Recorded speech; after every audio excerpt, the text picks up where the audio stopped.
Assalamualaikum warahmatullahi wabarakatuh. Halo teman-teman, di video kali ini saya akan membahas mengenai klasifikasi tipe iklim dan pengaruh iklim terhadap aktivitas manusia. Sebelum melanjutkan ke materi, pertama-tama saya akan memperkenalkan diri terlebih dahulu. Perkenalkan, nama saya Mutia Aprianti. Saya dari kelas 10 MIA 1.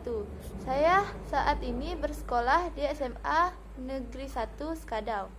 Baiklah, kita akan melanjutkan ke materi. Yang pertama, saya akan membahas tentang klasifikasi tipe iklim. Terdapat dua pendekatan dalam pembagian iklim di dunia, yaitu secara genetik dan secara empiris. Secara genetik, pembagian iklim didasarkan pada iklim matahari dan iklim fisis. Sedangkan secara empiris, pembagian iklim didasarkan pada pengukuran unsur-unsur iklim, seperti pembagian iklim menurut Schmidt, Ferguson, Köppen, Altman, dan Junghun. Klasifikasi tipe iklim bertujuan untuk meringkas pembagian jenis iklim dilihat dari unsur yang aktif seperti curah hujan dan suhu. Iklim matahari. Perbedaan garis lintang merupakan dasar dalam pembagian klasifikasi iklim matahari. Pembagian klasifikasi iklim matahari adalah sebagai berikut. Daerah iklim tropis terletak pada 0 sampai 23,5 derajat lintang utara per lintang selatan. Di daerah iklim subtropis terletak pada 23,5 sampai 40 derajat lintang utara per lintang selatan. Di daerah iklim sedang terletak pada 40 sampai 66,5 derajat lintang utara per lintang selatan. Di daerah iklim dingin terletak pada 66,5 sampai 90 derajat lintang utara per lintang selatan. Iklim fisis. Pembagian iklim fisis adalah sebagai berikut. Yang pertama, iklim darat atau iklim kontinental.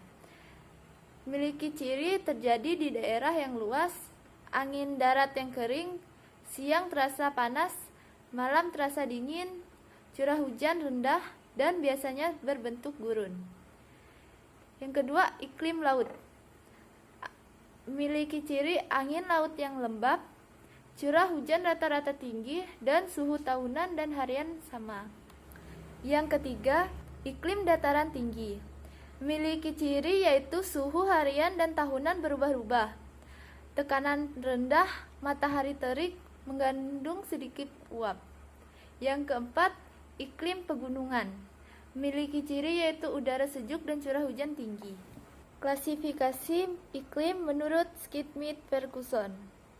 Schmidt dan Ferguson mengklasifikasikan iklim berdasarkan bulan kering dan bulan basah. Schmidt dan Ferguson mendapatkan nilai Q dengan cara menghitung perbandingan rata-rata jumlah bulan kering dan jumlah bulan basah. Berdasarkan nilai Q, Schmidt dan Ferguson menentukan tipe hujan di Indonesia.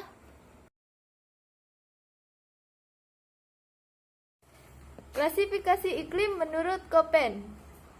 Klasifikasi iklim menurut Köppen didasarkan pada rata-rata curah hujan dan temperatur bulanan dan tahunan. Köppen menggunakan simbol-simbol tertentu untuk mencirikan tipe iklim. Yang pertama, iklim tipe A atau hujan tropis.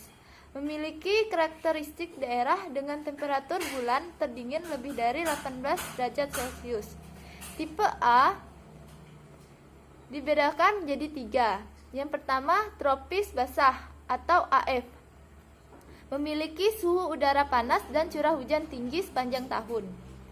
Yang kedua, tropis sedang atau AM. Memiliki suhu udara panas, musim hujan dan musim kemarau kering. Yang ketiga, tropis basah kering atau AW. Memiliki suhu udara panas dan musim kemarau lebih panjang dibandingkan musim hujan. 2. Iklim tipe B atau kering. Ciri iklim tipe B adalah penguapan tinggi dengan curah hujan rendah rata-rata 25,5 mm per tahun. Iklim tipe B dibedakan menjadi dua, yaitu iklim tipe BS atau iklim stepa dan iklim tipe BW atau iklim gurun. 3. Iklim tipe C atau sedang dibedakan menjadi iklim tipe CW atau iklim sedang basah dengan musim dingin kering.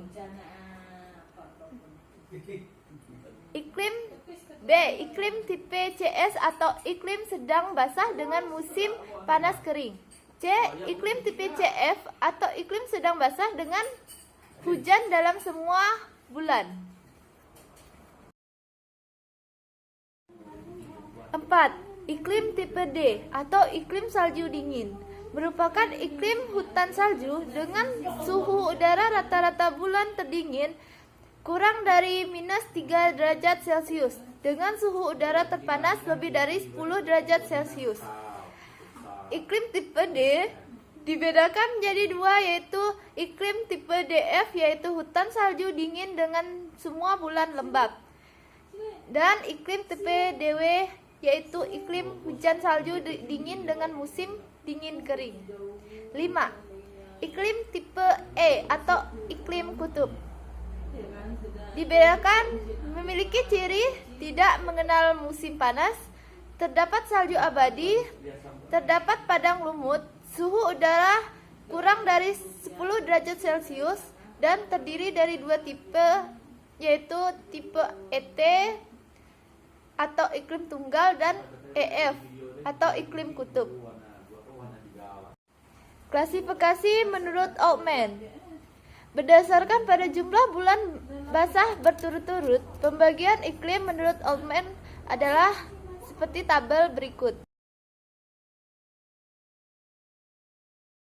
Klasifikasi iklim menurut Junghun. Junghun membagi iklim di Indonesia berdasarkan ketinggian tempatnya. Yang pertama, zona iklim dingin.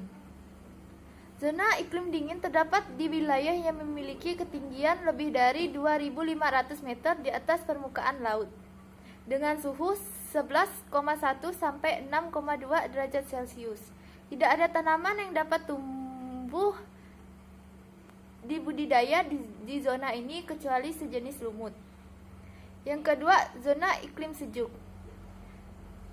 Terdapat di wilayah yang memiliki ketinggian 1.500 sampai 2.500 meter di atas permukaan laut, dengan suhu 17,1 sampai 11,1 derajat Celcius.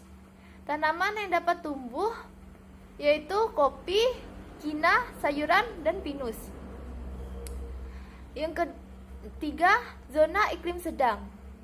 Terdapat di wilayah yang memiliki ketinggian 600 sampai 1.500 meter di atas permukaan laut, dengan suhu 22 sampai 17,1 derajat Celcius. Tanaman yang dapat tumbuh yaitu padi, teh, kopi, dan karet. Yang terakhir, zona iklim panas. Terdapat di wilayah yang memiliki ketinggian 0 sampai 600 meter di atas permukaan laut, dengan suhu 26,3 sampai 22 derajat Celcius. Tanaman yang dapat tumbuh yaitu karet, coklat, tembakau, tebu, jagung, padi, dan kelapa. Pengaruh iklim di Indonesia terhadap aktivitas manusia.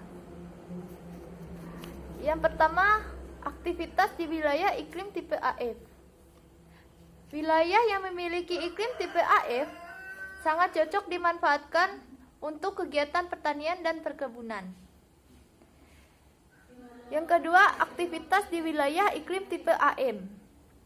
Wilayah yang memiliki tipe iklim AM sangat cocok dimanfaatkan untuk kegiatan perkebunan, misalnya perkebunan jati. Yang ketiga, aktivitas di wilayah iklim tipe AW. Wilayah yang memiliki iklim tipe AW sangat cocok untuk kegiatan peternakan, seperti peternakan sapi, kuda, dan domba.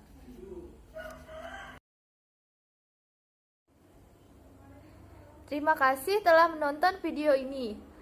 Semoga bermanfaat dan mohon maaf jika ada salah kata. Dadah.